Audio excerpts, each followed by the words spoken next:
Thinking of selling or buying a co-op in NYC? Let's talk about the flip tax.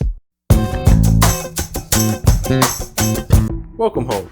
My name's Justin, your local Bronx real estate agent, and if you're a first-time viewer interested in tips for the home selling process or home buying advice, please be sure to slam that subscribe button and the bell next to it so you don't miss anything. With that being said, the co-op flip tax is not actually a tax, but rather a transfer fee charged by the corporation when a sale occurs in its community. A co-op board will mandate a flip tax on sales to generate revenue. Dollar bills, y'all. The idea behind the flip tax is that it's a less painful way to raise funds for the co-op as opposed to increasing maintenance fees or charging a special assessment to everyone in the complex. The amount of a flip tax will vary from co-op community to co-op community, but we often see flip taxes in the 1 to 3% range. Side note, if you're in an HDFC co-op, your flip tax is often a lot higher.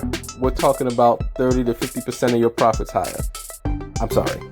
Beyond the amount, co-op boards use different methods of calculating their flip taxes. Some charge a flat fee, others base their flip tax off the percentage of the final sales price for the unit, while still other co-ops charge a flip tax that is a certain percentage of the seller's profits. If you have any questions about the flip tax, be sure to leave them in the comments below. Also be sure to slam that like button if you like what you're hearing so far. Now, who has the illustrious honor of paying the flip tax and having their NYC closing costs increase? The seller of the shares of the co-op often pays the flip tax. However, sometimes these co-op fees are paid by the buyer or they're split between both parties.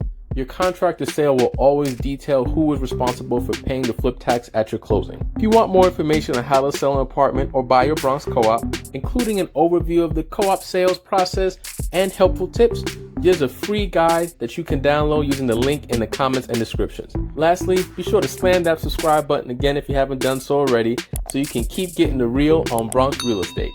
Thanks again, and I'll see you next time.